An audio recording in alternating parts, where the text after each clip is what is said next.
સુરતમાં અંબિકા નિકેતન મંદિરમાં ચૈત્રી નવરાત્રિના પર્વ નિમિત્તે દર્શન કરવા ભક્તોનો ધસારો જોવા મળ્યો। વહેલી સવારથી અંબિકા નિકેતન મંદિરમાં ભક્તોનો અવિરત પ્રવાહ જોવા મળ્યો છે।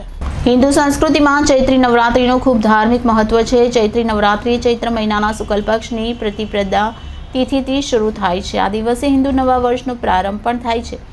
ચૈત્રી નવરાત્રિમાં દુર્ગાની પૂજા અર્ચનાનું વિશેષ મહત્વ છે। ત્યારે સુરતમાં અંબિકા નિકેતન મંદિરમાં ચૈત્રી નવરાત્રિના પર્વ નિમિત્તે દર્શન કરવા ભક્તોનો ધસારો વહેલી સવારથી જ અંબિકા નિકેતન મંદિરમાં અવિરત પ્રવાહ જોવા મળ્યો। ભક્તિ અને શક્તિની ઉપાસનાનું મહાપર્વ એટલે ચૈત્રી નવરાત્રિ। આજથી ચૈત્રી નવરાત્રિની શરૂઆત થઈ છે, ત્યારે માતાજીના દર્શન માટે વિવિધ મંદિરમાં ભક્તો ઉમટી રહ્યા છે। સુરતના અંબિકા નિકેતન માતાજીના મંદિરમાં પણ ભક્તોનું ઘોડાપુર ઉમટ્યું છે। ભક્તો દર્શન કરીને ધન્યતા અનુભવી રહ્યા છે।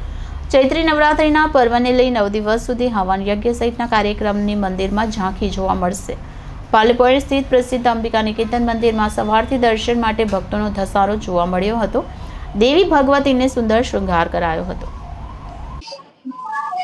આજે ચૈત્ર નવરાત્રિનો પ્રથમ દિવસ છે, કેવા પ્રકારની પૂજા?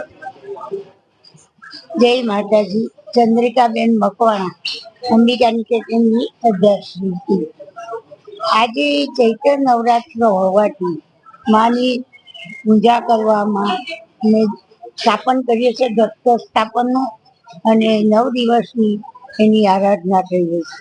ભાવિક ભક્તો પણ 9 દિવસ માતાજીની આરાધના કરે, ઉપાસના કરે।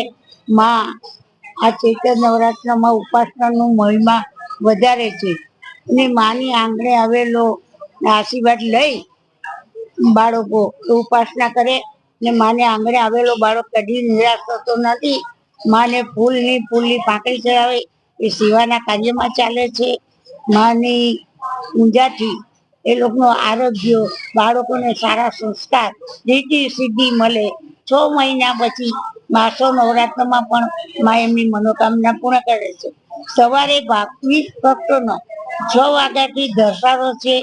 આજે ભાવિક ભક્તો ઘોડાદૂરપુરથી જેમ ભક્તો આવી રહ્યા છે। અહીં 9 દિવસ સુધીમાં ગામડાના, સુરત શહેરના પણ ગામડાના લોકો પણ આવે છે।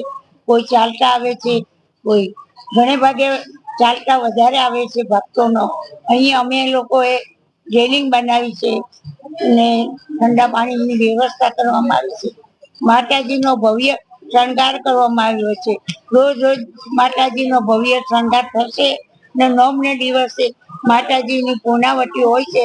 તે દિવસે નવચંડીનું હવન પૂર્ણ થાય છે, અને માં જગદંબા સુરતના ભક્તોને આશીર્વાદ આપે છે।